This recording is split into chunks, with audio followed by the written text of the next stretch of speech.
ಈಗ Yediyurappa and family ಜೊತೆ ಯತ್ನಾಳ್ ಅವರು ಕಾಂಪ್ರಮೈಸ್ ಮಾಡೋಕ್ಕೆ ಭಾಳ ಪ್ರಯತ್ನಗಳು ನಡೀತಾ ಇದ್ದಾವೆ.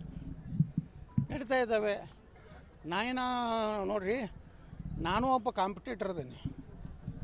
ಏನಂತೇಳಿ ಅವರು ನನ್ನ ಜೋಡ ಷರತ್ತು ಹಾಕ್ತಾರೆ. ನಾನು ಹೇಳಿದ್ರು ರಾಷ್ಟ್ರೀಯ ಪ್ರಧಾನ ಕಾರ್ಯದರ್ಶಿ ಮಾಡ್ತೀವಿ ಅಂತೇಳಿ. ನಾವು ವಿಜೇಂದ್ರ ಹೇಳ್ದೆ, ನೀನೇ ರಾಷ್ಟ್ರೀಯ ಪ್ರಧಾನ ಕಾರ್ಯದರ್ಶಿಗೂ ನಾ ರಾಜ್ಯಾಧ್ಯಕ್ಷ ಆಗ್ತಂತೇಳಿ. ಮದ್ಯದ ಬಗ್ಗೆ ಏನು ಹೆಚ್ಚು ಮಾಡಿದ್ರು ಏನು ತೊಂದರೆ ಇಲ್ಲ ನಮಗೇನು.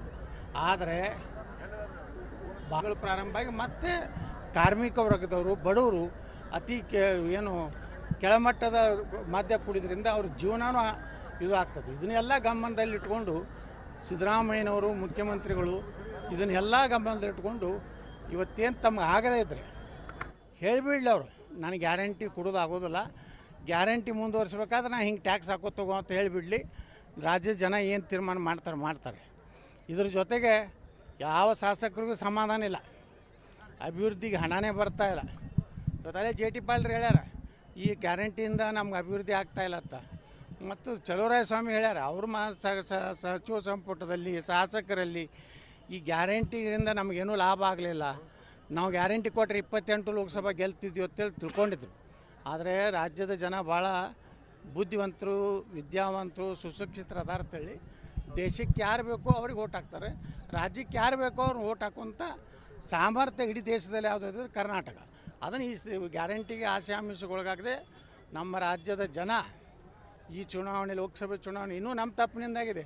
ನಮ್ಮ ಪಾರ್ಟಿಯವರು ಒಳ ಒಪ್ಪಂದದಿಂದ ಕೆಲವೊಂದು ಸೀಟ್ ಕಳ್ಕೊಂಡಿದ್ದೀವಿ ಹೊರತು ಭಾರತೀಯ ಜನತಾ ಪಾರ್ಟಿ ನರೇಂದ್ರ ಮೋದಿಯವ್ರ ವಿಶ್ವಾಸದ ಕಡಿಮೆ ಆಗಿಲ್ಲ ಕರ್ನಾಟಕದಲ್ಲಿ. ಸರ್, ಈಗ ಚನ್ನಪಟ್ಟಣದ ಉಪಚುನಾವಣೆ ಸಂಬಂಧಪಟ್ಟಂಗೆ ಇದು ಬೆಂಗಳೂರು ಗ್ರಾಮಾಂತರ ಸೂತ್ರ ಕೂಡ ಡಿ ಕೆ ಶಿವಕುಮಾರ್ ಫ್ಯಾಮಿಲಿ ಅಲ್ಲಿ ನಿಲ್ಲಿಸಬೇಕು ಅಂತ ನಡಿ ಈಗ ಶುರು ಮಾಡೋಣ. ಕೇಸರಿಯಿಂದ ಮನೋಲ್ಲಾಸ ಮನಸ್ಸು ಮತ್ತೇರಿ ಕುಣಿದಾಡಿದೆ ನೋಡು, ಮನಸ್ಸು ಮತ್ತೇರಿ ಕುಣಿದಾಡಿದೆ ನೋಡು. ಕ್ಷಣ ಕ್ಷಣವೂ ಆಚರಿಸಿ ಕೇಸರಿ ಹಬ್ಬ. ವಿಮಲ್ ಬಾಯಲ್ಲಿ ಹೇಳಿ ಕೇಸರಿ. ನೋಡ್ರಿ, ಪ್ರಜಾತಂತ್ರದಲ್ಲಿ ಯಾರು ಬೇಕಾದರೂ ನಿಲ್ಬೋದು. ಆದ್ರೆ ಒಂದಂತರೂ ಈ ದೇಶದಲ್ಲಿ ಒಂದು ಕಾನೂನು ತರಬೇಕು.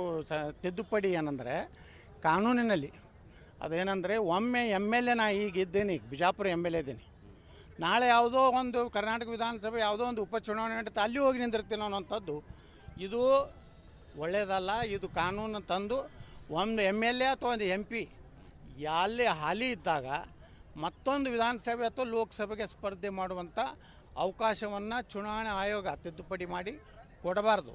ಯಾಕಂದ್ರೆ ಈಗ ನಾನು ಬಿಜಾಪುರ MLA ಇದ್ದೀನಿ, ನಾಳೆ ಮೊನ್ನೆ ಹಂಗೆ ಆಯಿತು, ಬೆಳಗಾವಿಗೆ ನಿಲ್ಲಂದರು, ಬಾಗಲಕೋಟೆಗೆ ನಿಲ್ಲಂದರು, ಅವಾಗ ಮತ್ತು ಬಿಜಾಪುರ ಖಾಲಿ ಆಗ್ತಿತ್ತು. ಕಂಟಿನ್ಯೂ ಚುನಾವಣೆ ಆಗಬಾರ್ದು ರಾಜ್ಯದಲ್ಲಿ. ಯಾಕಂದ್ರೆ ಏನಾಗ್ತದೆ, ಒಂದು ಚುನಾವಣೆ ಅಂದರೆ ಕನಿಷ್ಠ 2 ತಿಂಗಳು ಚುನಾವಣೆ ನೀತಿ ಸಂಹಿತೆ ಬರೋದ್ರಿಂದ ನಮ್ಮ ಯಾವ ಅಭಿವೃದ್ಧಿ ಕೆಲಸ ಆಗೋದಿಲ್ಲ.